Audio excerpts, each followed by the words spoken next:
को जेल में डाला है, तो कहीं ना कहीं ये है कि हाँ, कम से कम टेररिस्ट फंडिंग में या मनी लॉन्ड्रिंग में कहीं ना कहीं he was involved in some way directly or indirectly, so Pakistan recognizes, they have put him in jail. Pakistani courts have put him in jail.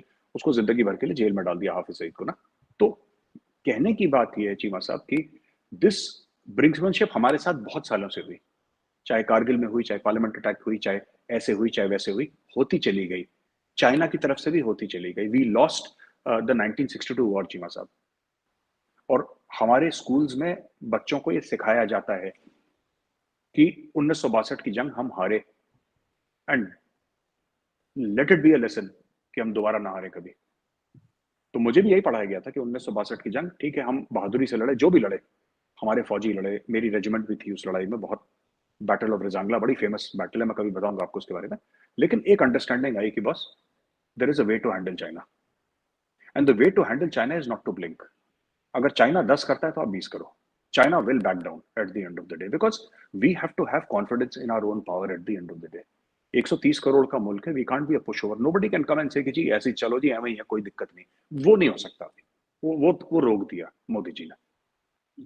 सो मेरे सब इसमें जो थोड़ा सा हमें मजीद इस पे एनलाइटन करें, जो आपकी बातों से मैं क्रक्स निकाल सकता हूँ, वो एक बात तो ये है कि सिंस पाकिस्तान जो ये कहता है कि हमारी सारी की सारी जो वॉर स्ट्रैटेजी है दैट इज डिफेंसिव, पाकिस्तान ये कहता है, ठीक है। और दूसरा ये है कि आपको असेसमेंट ये है कि पाकिस्तान जंग में नहीं जाएगा, ठीक है। ये that is why India is offensive time and again.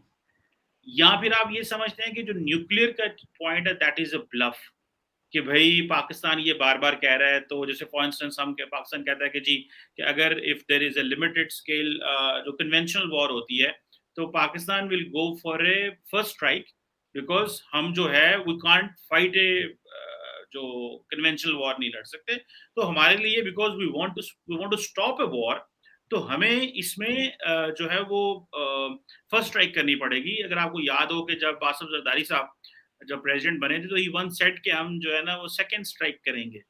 तो पाकिस्तान में शोर मच गया उस वक्त। आई थिंक जनक कियानी जो थे, उन्होंने आई थिंक उसने दे दिया, जरदारी ने वो स्टेटमेंट दे दी, तो इनको पता कोई नहीं था, या इनको पता था, इन्होंने जानबूझ के सारी दी जस्ट टू मेक वेस्टर्न खुश करने के लिए कि पाकिस्तान की जो न्यूक्लियर है या मेरा फौजियों को जरा टफ टाइम देने के लिए करने कर दिया। लेकिन बाद में फिर वो पता चला उन्होंने नहीं नहीं नहीं नहीं, हम फर्स्ट स्ट्राइक ही करेंगे because that is our nuclear, although we don't have a nuclear doctrine. So आप मेरे सब क्या समझते हैं, पाकिस्तान की सारी मिलिट्री स्ट्रेटजी डिफेंसिव है, इसलिए आप समझते हैं कि जो कुछ हो रहा है वी शुड असर्ट, जैसे भले बालाकोट में स्ट्राइक हो, भले जो है ये मिसाइल का टेस्ट करना हो, और दूसरा ये जो और पाकिस्तान जो है वो जंग रोकना चाहता है, और भले ये जो न्यूक्लियर डॉक्ट्रिन है, न्यूक्लियर स्ट्राइक जो फर्स्ट स्ट्राइक है, ये आप समझते हैं कि इट इज अ ब्लफ, सो हमें इस चीज में नहीं आना चाहिए। चीमा साहब, इसका सही जवाब तो यह है कि पाकिस्तान की स्ट्रेटजी कभी डिफेंसिव रही नहीं है। अगर आप पाकिस्तान को मैप में देखेंगे, it is geographically narrow. Pakistan की जो लेंथ है वो काफी है, it is couple of 1000 kilometres, but Pakistan की जो ब्रेड्थ है, वो पाकिस्तान की ब्रेड्थ बहुत कम है। इट डिपेंड्स, कहीं कहीं 750 किलोमीटर तक है, कहीं कहीं 350-400 किलोमीटर है। अलग अलग लेवल पे अलग अलग है। एट एन एवरेज पाकिस्तान की 500, 600, 700 जो, अच्छा, एक तरफ आपका अफगानिस्तान है, towards the west, towards the east आपका इंडिया है, अगर आप मैप देखेंगे। नॉर्थ का छोड़ दीजिए, मैं सिर्फ एक बात कर रहा हूँ इस तरफ की ना, पंजाब, राजस्थान, गुजरात, जम्मू, इस एरिया की बात कर रहा हूँ। चीमा साहब, there is no way that Pakistan can fight a defensive battle. आप पाकिस्तान क्यों हर समय पहले, और देखिए ये पाकिस्तान अग्री करता है, पाकिस्तान के मिलिट्री डिक्टेटर्स ने लिखा है, पाकिस्तान के मिलिट्री डिक्टेटर्स ने खुद अपनी किताबों में लिखा है, they have admitted that we attacked first. Operation Gibraltar 1965 में यही था। बिकॉज देखिए ना, बात यह है कि दिस होल थिंग कि Pakistan is defensive in nature, no. Any country with the geography, और जो आपके मिलिट्री डिक्टेटर्स की स्ट्रेटजी थी वो बड़ी sound, militarily militarily it was a good strategy, politically it was not, foreign policy wise it was not, but militarily it was a brilliant strategy. वो strategy में कोई कमी नहीं थी, मैं गलती नहीं निकाल सकता। प्रॉब्लम सिर्फ क्या होती है पाकिस्तानी मिलिट्री स्ट्रेटजी में, और मुझे पता है कि पाकिस्तानी फौजी देखेंगे तो मुझे गालियां पड़नी बड़ी सारी, लेकिन fact of the matter is that मुझे लगता है कि जितना आप लोग टैक्टिक्स और स्ट्रेटेजी में आप लोग वजन देते हैं, उतना पाकिस्तानी आर्मी लॉजिस्टिक्स पे वजन नहीं देती। एक एक एक बोल्ड डैश है, ऑडेसिटी है, स्पीड है, जिस पे पाकिस्तानी आर्मी बड़ा फोकस करती है, whether it is the armoured mech forces and all. एक बोल्डनेस है, एक ऑडेसिटी है, एक स्पीड है, वो अच्छी बात है। Oh, that is good. That is how modern warfare is fought. That is how mechanized warfare is fought. But at the same time, जो logistical मामला है ना, वो कहीं ना कहीं चीमा साहब, आप पूछिएगा उनसे, पब्लिकली ना बोले, प्राइवेटली हो सकता है आपसे बात करे कोई। लॉजिस्टिकली देखिए, professionals will always discuss logistics. एक कहावत है बड़ी मशहूर, amateurs discuss tactics, professionals discuss logistics.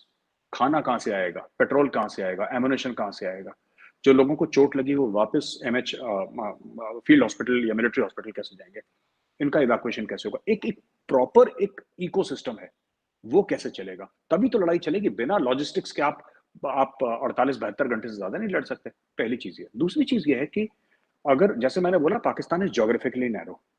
Pakistan का तभी एक फाइटिंग चांस है of winning a war if Pakistan fights in future, कि to have a surprise attack on India first.